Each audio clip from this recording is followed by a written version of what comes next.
to Clamp, the weekly podcast where we discuss all things related to creating, living, and making projects. I'm your host, Grant Alexander. Joining me as always is Jessy Ratfink and Adam Mackey. And today, we're going to be talking about whether or not you're just really, really busy, or if you've crossed that threshold and now you're burnt out.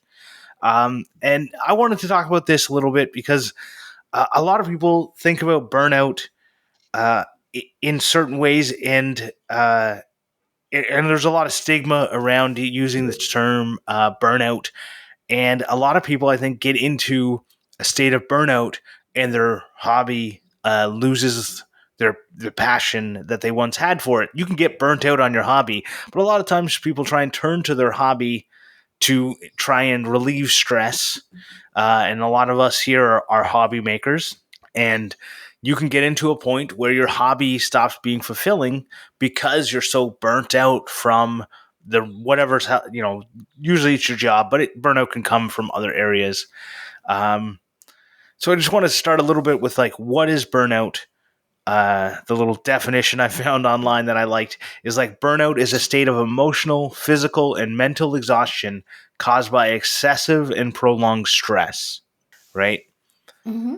And I think a lot of people are hesitant to talk about burnout, hesitant to self-diagnose themselves or whatever, because they just go, nah, I'm just busy, right? And what I've recognized is that oftentimes when you're burnt out or in the state of burnout or getting close to it, you feel busier, but your output is so much lower and you're not doing the things you used to love. And there's other signs too, like you're not exercising, not doing snapping at people for no good reason, blah, blah, blah. There's a lot of things that go with burnout, but a lot of times what I've kind of felt is I feel busy, but I'm not getting anything done. Yeah. Yep. Yeah. That's me I at the always moment. hesitate. Yeah. I always hesitate to say burnout too much. Just because people, I don't know, it's a weird word. It's kind of overused and a lot of times in ways that don't make sense to me. But I tend to refer to it as I am at capacity. When I would talk to my therapist about being overwhelmed with things, I would always come back to that because I think it's very important to recognize that burnout is sort of where you've hit your limit. Like you have hit your physical, mental, emotional capacity in whatever sense. And it's not going to reset. You're not going to get better if you just keep sort of trudging along the way that you are. Because for me, it definitely, everything is so much harder once you've hit that maximum capacity. And that is why everything takes so much longer and why you feel like you're not doing as much, because it's just the processing time takes forever. Right. And so thinking about it you're going 100% or hitting your capacity or whatever it is, people often people often comment about Star Trek and why didn't they always just go warp 9.9 everywhere? Right. Well, it's the same reason why, helicopters aren't zooming around and airplanes aren't going 100% everywhere. Because if you're going 100% everywhere, you wear out things faster and they don't last as long, right? You could do it for short bursts of time, but if you do it forever, you end up breaking down, right? And a lot of times the breakdown, is hard to see. Yeah. And, there's physical aspects of burnout. You're mentally, sure, it's all mental. You could have an office job where you're not physical at all, but for some reason you're just aches and pains all day and fatigued and all these other things. Yeah. Because of you're at capacity, even just emotionally or, brain activity way. Mm-hmm. Yeah. I mean, and it's so something that I have sort of had to come to terms with in recent years is also the link between stress and just the way your body reacts, how much inflammation your body has and the different ways that stress sort of fucks everything up, to be honest, because I'm a very anxious person. I have a very high heart rate. My resting heart rate sometimes is hovering around 80 beats per minute. I have a high heart rate and I'm just always stressed and always worried. And I've had to do a lot to try to manage that because it really has started to affect my health. Over Mm-hmm. the last few years, that's been a huge discussion with my primary doctor, my gastroenterologist, and my therapist, where it's just like, I have to find a way to manage this because it's not really going to get better. It's not like I'm going to have a smaller workload or anything. I just have to figure out a way to reconfigure the way that I'm doing things because yeah, you can't do it a difficult Right. thing for months at a time and be okay afterwards. Right. And I want to say, like, I hope you agree with this, but like stress in itself isn't bad. Yeah, Stress is it the can be thing very that, like, motivating. right, like our whole like instinct is based on stress, Hmm. right? Everything we do, like, there's good stressors and there's bad. Like Christmas Yeah. is, generally speaking, for most people, or whatever holidays season that you celebrate, is generally a good time with family and friends and all that. But it's still stressful Yeah. going up to it, going through it, being with the family, worrying about, depending on your family, the political conversations, or, someone mentioning Elon Musk, and you then having a little conversation with them about the pros and cons of that idiot. You could see where stress might come from, but there's definitely some positive things that can happen over that. But Mhm. stress, the nice thing about Christmas or the holidays is that they come and go, Yeah, there's an end to Yeah. it. right? And I think, you can be burnt out, and Christmas can be the breaking point that, like, breaks you down, but it's Christmas isn't causing burnout. Uh, in my understanding of it, but I'm not a doctor. Yeah. Well, and I honestly kind of just wanted to talk to you guys about like the amount of responsibilities one person is like stuck with in many cases. I mean, both of y'all Mm-hmm. are parents. We all have jobs, and then we have to make time for everything else outside of that, which I have always struggled with just because it's always been kind of hard to live. Like it's always been working a ton to make enough money to be able to live, but then being so tired that you're just like, I don't want to do anything else. I don't have any energy for anything beyond work. Like how do y'all, I guess, deal with that being parents? Because that is something that is mandatory and it takes up so much time and emotional energy that like I just can't fathom it. So I'm kind of curious how y'all feel about having kids and if it's really like super added to the everyday stressors and burnout. I think it's definitely a lot more work and a lot more stressful and everything. I just don't sleep. I'm always tired. People if anyone watches this record the podcast, I'm constantly yawning. It's not because I'm bored, it's just because I'm constantly tired. But Yeah. it's rewarding at the same time though. Like it's exhausting. It's so much more stress. Like my son at the moment is going through some stuff and it's stressful, but it's worth it in the end. Like it's like I couldn't imagine not being a dad. What Yeah, about and you, Grant? yeah, when I think about it, it definitely, for me, it is something that when I look back at my time, like when I met my wife, I was learning French. I was working on a race team. I was going to school, like part time through university. I was working a full time job. I was doing all these things, um, and I was able to do them all. And now I feel like I'm not able to do pretty much anything, Yeah. uh, because, like, the amount of time that it takes away from you, and I know I don't do, like, I don't do 5% of the work that my wife does, right? Like, Yeah. I know I'm the parent that, like, obviously I go to work, so and my wife doesn't, so it's a little bit of a, that's the trade off we've worked out in Yeah. my family, is that I try and bring home the bacon and she tries to cook it, I guess. But, I know that's like the old school way. That's not why we're doing it, but it just works out in our life. So I know, like, for her, I don't want to put words in her mouth, but I'm sure that it is taking a toll on her to be at this level of, like, physical and emotional, like, dealing with the cranky kids and the teething and the, Yeah. like whatever particular, like as soon as they get a cold, they turn into little monsters and they're so Yeah. demanding, and then they start running around, and there's like, and they're running up and down, and like immediately running towards like any danger. If there's a dangerous spot, they're running towards it with Yeah. full on sprinting, They're little right? danger Trying to climb up. magnets. Yeah.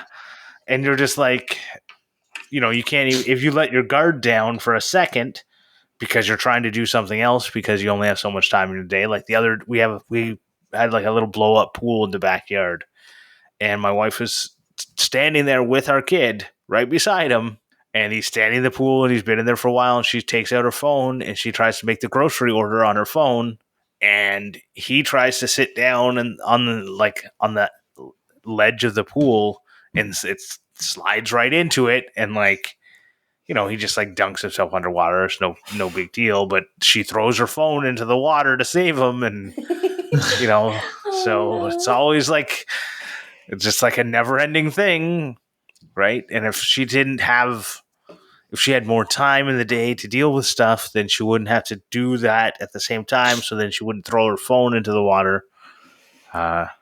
Luckily, it was fine. It's the same. It's a Google Pixel 3 for anyone who's a 3A, I think. And both mine and hers have now gone in the water and still work. So That's awesome, though. Most phones these days are pretty waterproof. yeah, for It's very short periods. Yeah. Yeah, I'm going to assume that your wife is a lot like mine, being that they're both ladies of leisure. In that, like we're just along for the ride, sort of thing. You know what I mean? Like my wife calls herself that, so I'm just saying I'm not. I don't know saying what my that wife's is. It's a like- stay-at-home mom. Yeah, it's Oh, the okay. fancy way to say Yeah, it's the fancy way of like, yeah. So I will have to. my tell her that. wife puts her all in the kids, everything. Like she's constantly like, the kids have to be entertained, and like she's always thinking of things we can do with the kids and all this. And like I'm just like, I'm there to help. Like I do as much as I can, but I'm also just along for the ride. Like she's the one that makes plans with everything. She's the one that's like, oh, we're going to go do this today, and I'm just like, okay, cool, whatever, we're going there or whatever. It's pretty rare for me to make plans. I mean, I made the plans to go camping, and I'm talking to my wife now, trying to work out what we're going to do when I've got 4 days off coming up. I want to go camping or something. But generally, my wife is the one that does like everything with the kids, and I'm just there to help and all that sort of stuff. And I can see how much that is on her, like how much stress that is on her, and that's why I try to help out as much as I can. But like you take like Thursday for us is our worst day. Like yesterday, I finished work at 8:30 in the morning. I drove 45 minutes to meet my wife while my son was doing gymnastics, which starts at 9. Finishes at 9:45. We then go do craft. It starts at 10 o'clock, 15 minutes down the road, which goes for 45 minutes. Then we quickly get some morning tea. And then he has library at 11 o'clock, which goes till 12. Then we have lunch, go home, pick up my son from school at 2:30, straight to karate for my 3-year-old at 3:30. My son then has karate at 4 o'clock. And then they both go straight to swimming at 5 o'clock, finish swimming at 5:30, get them ready and everything, and then get dinner on the way home, and then home, bed. It's like our Thursday is done. There is not like, so I'm up for work at midnight, and then I am go until like 7 o'clock that night. Yeah, except for at work. It's well, yeah. Sorry. I've seen you post pictures of you sleeping at work, so I don't know. Yeah. Yep. But I don't know how you like posted that it's picture. still a lot, but like it's still I'm awake a lot, but like my wife has it 100 times worse. She's the one dealing with the tantrums and the fighting, and my 3-year-old is like, mum. Like we get home and it's like, I want mum to put me to bed. I'm like, no, it's my turn. Mum put you to bed the last 3 nights. No, you did it last night. No, I didn't. And then like, he just wants mum all the time. Yep. So related to that, I guess, because, I'm assuming both of your partners are burned out. Do they have hobbies? Do they have extracurricular activities that they put any energy in? Or is it just like, I've just got to keep floating? So this is an argument I've had with my wife for a long time, because she always got annoyed at me wanting to like go in the garage or in the shop or whatever. And I said to her, you need to get a hobby. Like for the last 7 years since my first son was born, I said, you need a hobby. Like it just constantly just all you care about is the kids and stuff, and like you don't have a hobby. So she's got a hobby now. We now have 4 fish tanks in the house Oh wow. full of fish. I And thought she had a hobby of 700 pets. well, That's yeah, part of it. well, technically Fish with are all part the of it, fish are 700. pets, but the fish and the tanks are now her hobby, and it's like constant. Like there's more stress on the fish than I think than the kids. Like she's constantly like, I need to do a water change. Oh, I missed the water change today. Like I have to get it done. Like she's constantly going on about the tanks and everything. Like that is consuming her life now. But like she has that to fall back on now. Like she sees her tanks and she's happy, and I think that's good. But So yeah. my wife is basically, when I try and push her to do some hobbies, she just says I'm too exhausted to do them. So Yep. Yeah. Yeah, that's understandable. I mean, I know I say it a lot, but people with children are amazing because I personally I know that I can't do it. I can barely handle keeping myself alive. So it's just I don't know. I just don't know how people can juggle it because I mean, I don't know. I feel that the having kids is just so much extra pressure to perform and to be at 100% and like make sure you're always doing really great at work. And it's just scary to me because it's hard enough as a person with no children. right.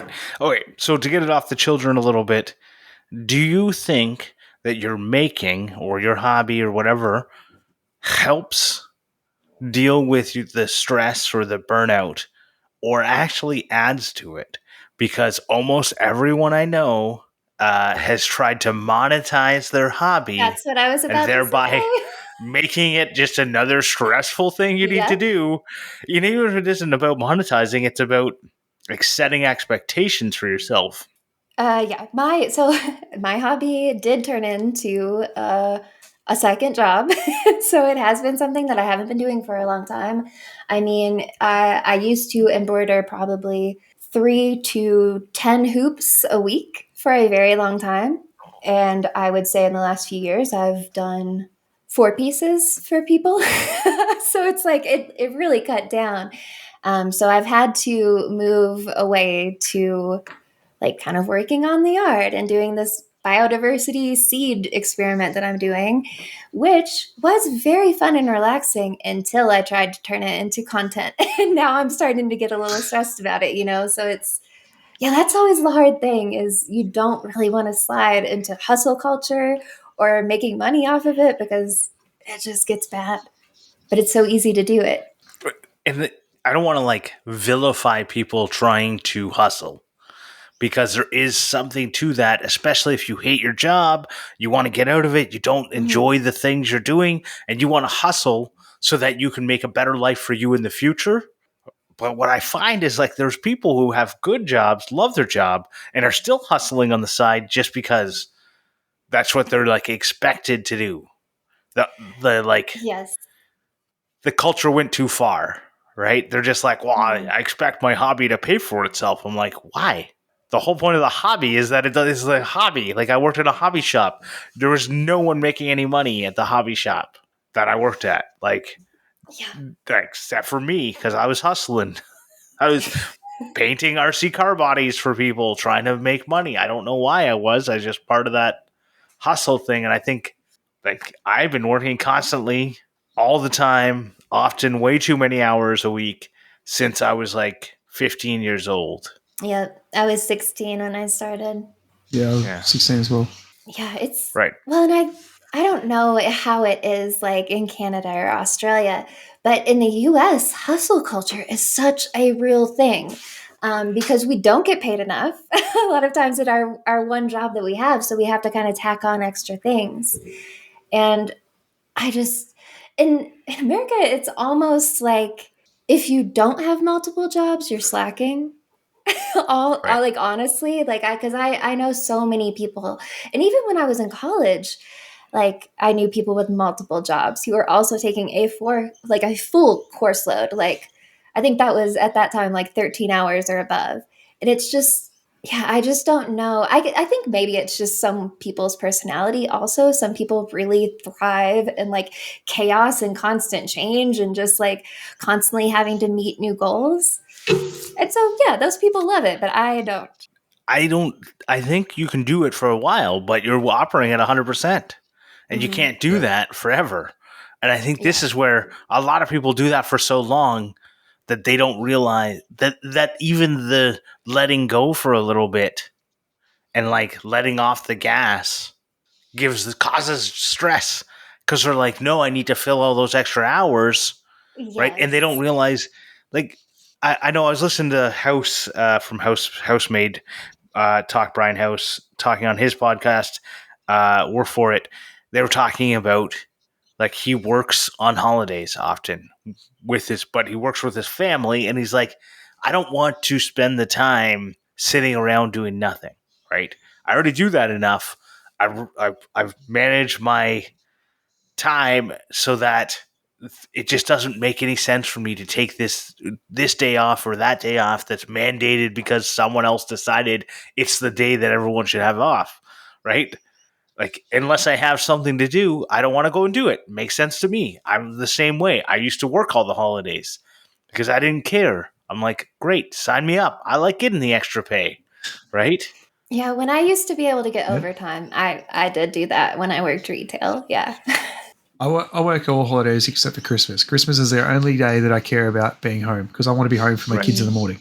Yeah, that's But fair. other than that, like if my family are doing anything or whatever, like I'm lucky because I usually finish by 10 o'clock in the morning. So I can usually join like lunch activities and stuff. Mhm. Right. But everything else, like it's not really that. I'd rather the I money, don't especially I now. don't even know when the holidays are coming up. I don't No. I either. have gone to work on a holiday. Mhm. Back in the Oh days yeah. when like I'd have to go into the office every day. I have gone, showed up, and I was like, wow, this is a great day. The bus was empty. It's wonderful. I love it. Right? Yeah. And you get to work and you're like going in there and you're like, man, it's really dead and crap. Yeah, I Get actually it did now. that a couple of months ago. I woke up at like 6:30, my normal time, got my coffee, sat down, was working for like 2 hours and realized no one else was online. And then I looked at my calendar and it was a holiday and it was just like, "Oh my god. Even at Right. home, Well, I'm fucking myself over." But so speaking of hustle culture and monetizing things, I also wonder. So I sort of think that a lot of people get so caught up with their output and their content that if they can't keep that level, they feel like their self worth is really Yeah. going down very fast. Is that something that you all worry about? I'll take this first. I 100% have that problem. So I Mm. was until from October till April, I posted every single day on Instagram, Facebook, and all that stuff. And I was making at first I was making money, and then I wasn't, but whatever.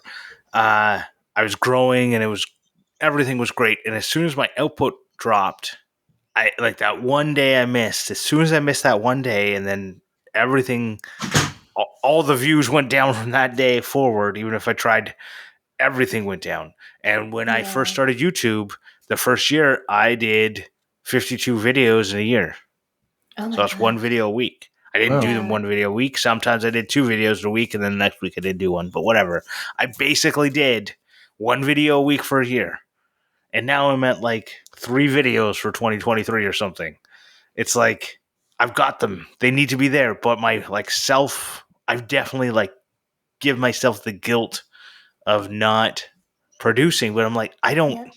I'd like the money for sure. I like the opportunities that come from doing it, but I don't like pushing for pushing's sake, Mhm. right? yeah. Like the numbers are all meaningless. Like I don't know who I was talking to the other day, and they're like, I was mentioning I have Instagram. Like, oh yeah, like how many followers do you have? And I was like, oh, like 55,000. Like, what? You're like famous. I'm like, no, it's nothing. There's literally a meaningless number. And they're like, no, you're like, you know, have way more. That's crazy. I was like, it's nothing. It's meaningless. The numbers mean nothing.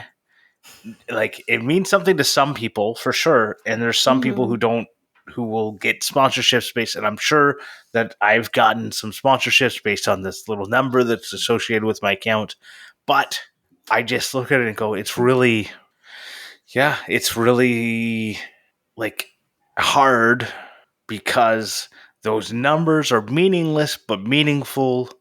They mean nothing, but they affect me. And Yeah. when the number goes down, I feel like, ugh, right? And so it affects me. It's stressful. I've got a lot of problems with that. I So think it a lot of definitely, people do. it definitely adds Social stress to my media has life. ruined us. Yeah. I feel like I never really got the upper part to then come back down. So like, but a lot of the reason why I stopped posting on YouTube and everything is because I didn't get what I would expect in return, and that made my self-worth lower. Because, I'd put in all this effort for a video and I wouldn't get the views I would expect. I would hardly get any comments, no likes, like nothing, and that to me was like, well, why am I putting in all this effort if I'm not, like, no one is really interested? I may as well, and that's, I think, a lot of the reason why I stopped, other than I did get very burnt out trying to do too much. Yeah. And I I think, I so think there's like I a thing with, oh sorry, go ahead. go ahead. Okay. I think there's a thing with a lot of output. People think that if you output, and even like you had some good videos in there, Adam. Yeah. Like I thought you had some like really well edited storytelling was good. Everything was really good in them, and the algorithm did nothing for you, Yeah. right? Yeah. And then when you tried to like increase your output, hoping to get the return because of consistency, it didn't work. Yeah, And that's because exactly. it's not how the algorithm works, right? We don't understand it at all. Like the only Yeah. person out there I think that actually understands is Mr. Beast, and otherwise no one else gets And it. I could literally take a Mr. Beast video and copy it like word for word, and then the algorithm doesn't pick it up, and it's nothing. Like it's not all about like how good the content is either. It's also Mhm. how YouTube pushes it and everything. Yeah. Right. Or you could blow up. Yeah. Like Or we talked about before, you'll it's blow a up lottery. you'll blow up because you have 1,000 comments of like, you copied Mr. Beast. Yeah. Bad engagement. Woohoo. Yeah. So I never really hit the point where I was disappointed with the return. And I think that's mostly because I have stayed within Instructables and like Instagram, where like the major places really where I've ever been active. And I've, so that really isn't whatever like motivated me or kept me going. It was more just almost the feeling of letting people down. Like, I am not hustling hard enough. Everyone else is. I have to keep Right. up with everyone else, or I am a failure and a hack and like I shouldn't be doing this. So yeah, I think along with the burnout, a lot of that for me just comes from feelings of external pressure, which really is me putting pressure on myself.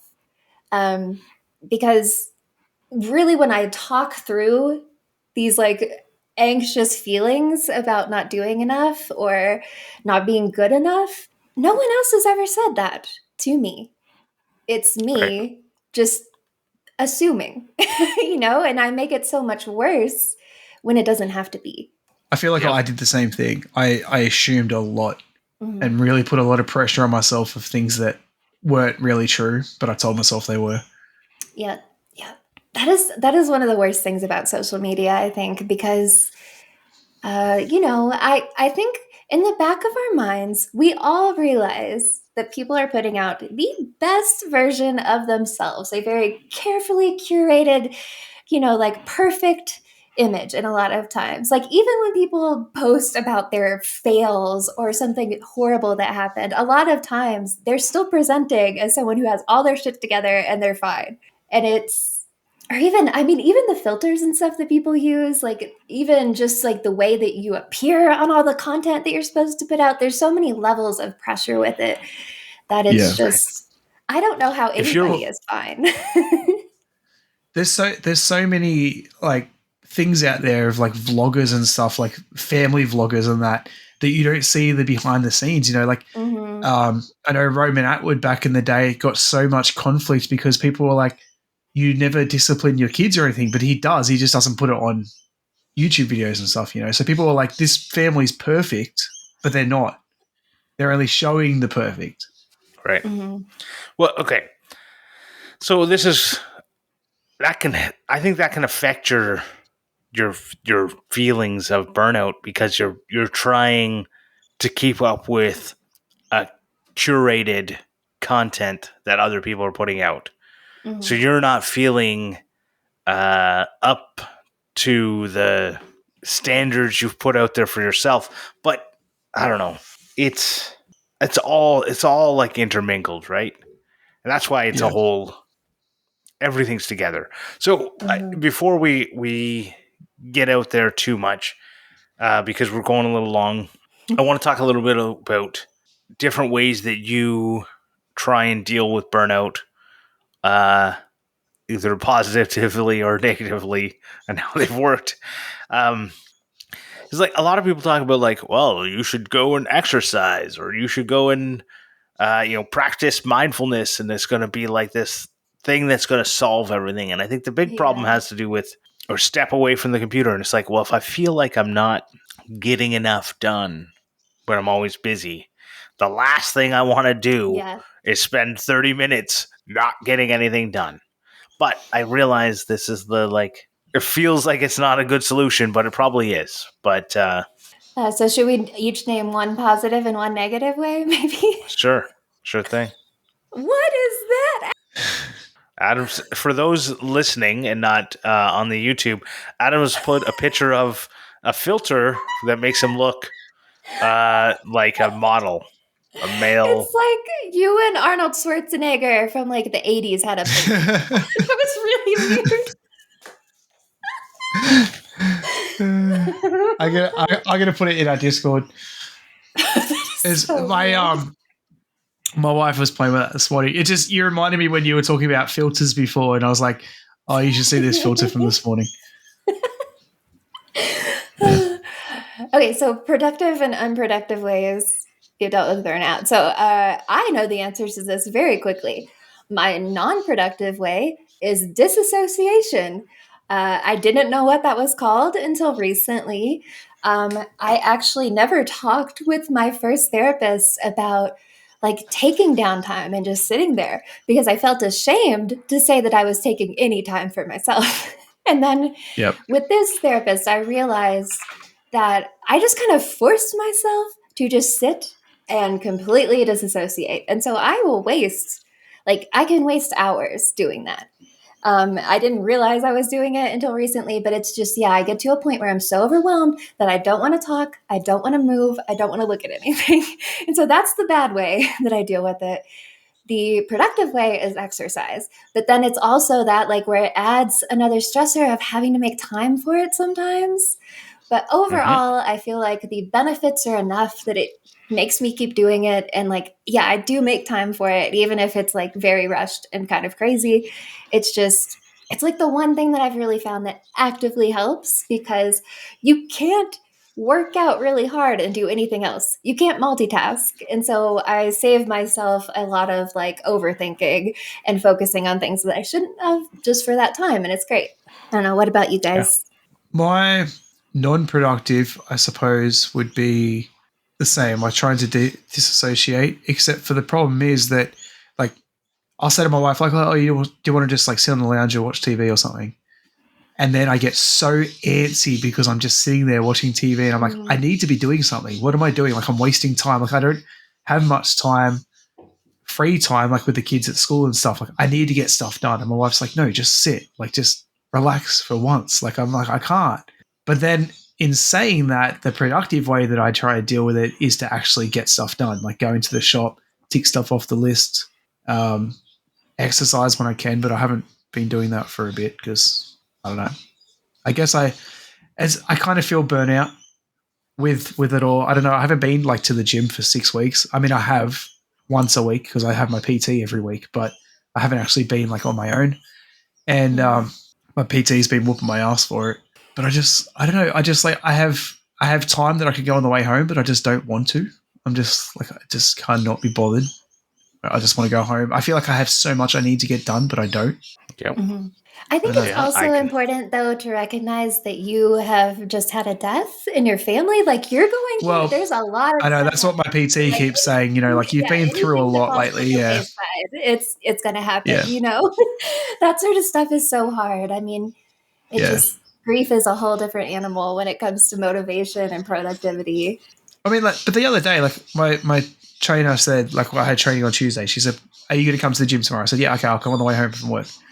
She goes, "So what do you need to do to make that happen?" I said, "I need to take my clothes with me to work so I can come like straight here, not have to go home and then come out again." Took my clothes to work with me and then just went straight home. Like I was driving and I'm like, you know what? Like I really just don't want to go. And then I drove past the gym and I'm like, yeah, I'm going home. Just making excuses. But I don't know. It's just I feel like I shut down a lot. Yep. Keep to Yeah. myself. My wife gets annoyed because I don't talk to her. I'm just like keeping it all bottled in. But I think that's a very common way to deal with it. What about you, Grant?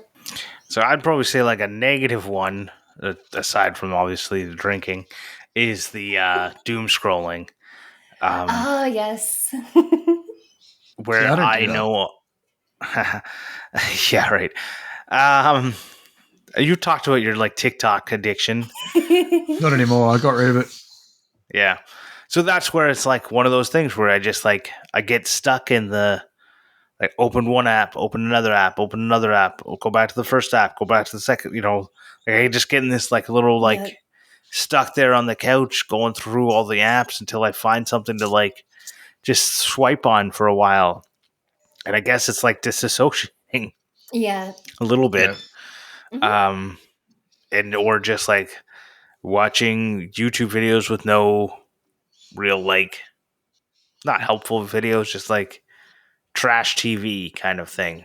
Like soap operas or whatever it is. Mhm. That's the doom scrolling of the day. It's the soap operas of yesteryear. Uh, so I feel like that's my negative thing. What positive things do I do? I don't know. I don't think I do anything particularly positive in my. I know a lot of things. I don't want to. I can spout a bunch of bullshit that I've read about. Uh, like my work has every day you're allowed to take 30 minutes out of your day to do whatever stress relief bullshit you want to do. Like So like if I wellness. wanted to take wellness. If I wanted to exercise, do like, a little bit of 30 minutes a day of exercising, I could on the clock, That's cool. right? Don't tell anyone. I don't know how legal this is. Whatever. I don't care. This or that. I've got emails saying to do it, so I'm going to do it. But I could. I don't. I just, that's not how I spend those 30 minutes. I don't like it used to be like going out and making things was a way to get out there. But then once if I go out there and I make something and I don't film it, it's great in the moment and it's regret afterwards. Yeah. Yeah. Right. So then it just adds to the stress. Right. And if I do film it, then it's stressful during it and after it because until Mhm. I get the actual content out there, and then it's great, right? Yeah. So I I don't know. so with Don't the look at me. doom scrolling, I feel like my wife does a lot. I could so if we're sitting on the lounge watching TV, I won't touch my phone. Pretty rare. Like if I get it, I am obsessed with having to clear my notifications. It's a really bad habit. But my wife, like, she'll refresh Facebook for like 2 hours straight. I don't know what she's looking at. Like, I don't get it, but she'll somehow just scroll her phone nonstop on Facebook. And I don't know Yep. how she does it. Yeah. It's But like, habit forming. Like, it really it's, is. yeah, it is. It is. And it's really bad. Like, the amount of times I've said to her, like, I would just like you to just sit next to me and watch TV with me. But, that's her coping method. So Yeah. it is what it But is. so coping methods, there's positive and negative coping methods, Yeah. and there's like even some negative ones can be positive if they're done in moderation Yeah. in the right settings. And there's like people who take exercise to Like exercise is one of the things they say is like super positive. And then there's the people who take it like to the next level where they're like exercising so much that becomes then their little obsession that then causes problems. Yep. I used to have a neighbor that ran upwards of 30 to 50 miles a week. And that was her only way to deal with anything. And her body was breaking down because of it. Like her feet were totally fucked up. She had horrible knees. Her back was fucked, but she couldn't stop because that was her only coping mechanism. That was the only thing she did. Wow. There are people at my gym that I swear no matter what time I go there, they're there. Mm-hmm. Like I go to my PT at 5 p.m., they're there. I go on the way home from work at 10 a.m., they're there. Like it's so weird. Right. So I would say the big thing for everyone to kind of wrap this all up is if you're feeling busy and you're feeling burnt out and you're feeling like life isn't giving you the things you hoped it would, it's kind of feeling meaningless or whatever, your hobbies aren't giving you the joy that they once did, take a look at it. Talk to someone. See if potentially you're burnt out or there's, depression or something else. Like there's a lot of different reasons why you can feel these ways, right? Like, but there could be something. The nice thing about burnout versus like depression is that there's often a singular thing that's causing the high level of stress that can be pinpointed and dealt with. Like often it's your job has been, they've fired a bunch of people in your unit. And now all of a sudden you're doing all their work too. Well, that's probably going to lead to burnout. Yeah. This is a real case of do as I say and not as I do. Because talk to someone, but I don't do it. Yeah, definitely. Hey, I talk to people. They're just all in my head. But so you should definitely talk to people. Doesn't mean talk to like a therapist. It can be talk to anyone. Talk to your boss. If you're feeling talk to your partner. Talk to your partner. But, talk to someone or just start quiet quitting. It's a good time. Or join our Discord and talk to us. Yes. Yeah. And you know what else? I am a stress professional. There you go. Yeah, if you want to join our Discord, that would be great. But you know what I want to do right now? I want to thank our Patreon supporters, especially the F-Clamp level ones. Scott from Dad It Yourself DIY, Joe Herdina, Rich from Low End Designs, David Wood from DW Wood Builds, and Brad from I'm Gonna Make. If you feel like you got $1 of value out of this episode, please consider going over to Patreon and supporting us there. If you do that, you'll get access to a pre-show and after show. You'll also get access to our monthly Discord hangouts, which have actually been scheduled for September and October. So, go and do that. And those are going to be, they've been fun in the past. The last one we kind of scheduled at the last minute and only Brad came on and he was having some fun internet problems, but it was good times. But you also get a keychain made by me when I'm not so burnt out and I actually finish it. You want to do that? You can go to patreon.com/clamp and now CLAMPmendations. And this week, Adam's actually going to put the jingle in the edit. I apologize. It was a rough edit. It was a rush edit, sorry. CLAMPmendations. Okay, so this is the part of the show where I talk about Starfield for a few minutes because I am absolutely obsessed. So Starfield is the newest Bethesda game. I got it early access last Thursday, so I've been playing it for a week. I've put in over a day of playtime already. And I am obsessed. It is wonderful. I've just now gotten to the third city. So I just got to Neon, which is like a cyberpunk sort of city.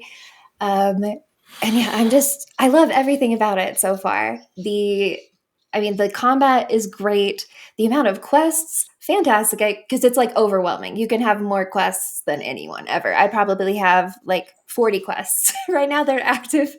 There's just so much to do. That gives me so much anxiety. Yeah, that would just lead to burnout for me. Yeah. Oh, see, I am able, I play one game at a time usually, and I don't get stressed about it because that is my downtime. And so I never feel any rush to get back to it. I don't try to put that pressure on myself. And I think that's a big reason I don't play online games, just because it's too much stress. This game's not online? Oh, no. This game's not online? Player. It's a single, a story-based game? Yep. and that's why I love it. Like I thought from everything I saw, I thought it was like a mass multiplayer RPG or something. I think multiplayer is coming soon. Yeah, I think that is in Eventually. the works because goddamn every game has to have a multiplayer mode now. But it'd probably be like it'll probably be like a like visit your friend's ship or like whatever. Like I don't think it'll be like a do stuff together. It'll be more just visit each other. Yeah, I'm wondering about that, but I'll never take I'll never take part in it, so I guess it doesn't matter. But yeah, it's I'm just loving everything about it. I had to mute my friend group on Facebook because that's all they're talking about because they're all playing it and I'm not playing it. I haven't watched any videos on people playing it or anything because I'm so jealous and I don't have time to play it. So I'm just like not trying to associate myself with it at all. Yeah, I am talking about it and watching stuff for it all the time. Like we have a work Slack channel that's about video games and we've all been talking about it there. Like almost every morning, Tyler and I are like talking about what we've been doing in the game. It's just, it's so good. And the best thing about Bethesda games is like in the early days, there are a lot of weird things that you can exploit. So, for example, Tyler sent me an article a couple days ago saying, basically, you got to go to the lodge, which is like the home of I think they're like the Constellation Society, but they're like explorers. And he's like, in the basement, there's a legendary spacesuit helmet and like the pack, I think, a booster pack. And the case is locked and it's a master lock, which like I do not have the ability to do that right now. But because they fucked up, there's like a very small sliver of the case where it's open on the corner where it meets. And if you can get your viewfinder right in there, you can steal it and just take it. So I am running around with legendary everything right now, looking fine as hell. And I'm so excited. Yeah, it's just, I love it.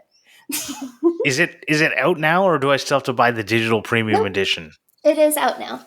Why would I buy a digital premium edition? So I don't know why you would do that now, to be honest. Like you probably get in-game stuff, right? Yeah, I think maybe there's in-game stuff, but I never care. Like I haven't even looked into that yet. The only reason I bought it was because I wanted to play it on the Monday holiday and over the weekend. So I just wanted early access. I haven't looked at any of the stuff that comes with it. Literally 125 gigabytes to play this game. It's huge. It's huge. Literally the day the game came out, it was online. Mm-hmm. Like half my friends just torrented it. I'm sure, yeah. There's a very large pirate community for video games. So. But anyway, speaking of video games, my CLAMPmendation this week is also a video game. And it's called Viewfinder. It's actually like one of the coolest games I've seen in a long time. So essentially you have a camera and you can take a picture of something, like a Polaroid, and then you can place that Polaroid in the world, which then puts what you've taken a picture of in the world. So you could take a picture of a bridge. Yeah, so you take a picture of a bridge and then use it to create a bridge where you need to walk and stuff like that. It's so cool. Yeah. Okay, so it's sort of like, it's a little like AR, I guess. Wow, that's wild. Yeah, like it's a little bit like if you watch someone Portal. Play it, sort of, yeah. So if you watch someone play it, like it's insane. Like the I don't know how they've done it. Like the devs have done such a great job. Like it's such it's flawless too. Like it's crazy. It's hard to explain. You really need to watch someone play it to understand how it works. Or like to understand. I'm watching someone right now. Yeah, the GIFs on the Steam page are kind of tripping me out. Those are wild. Yeah, it is trippy as. Yeah.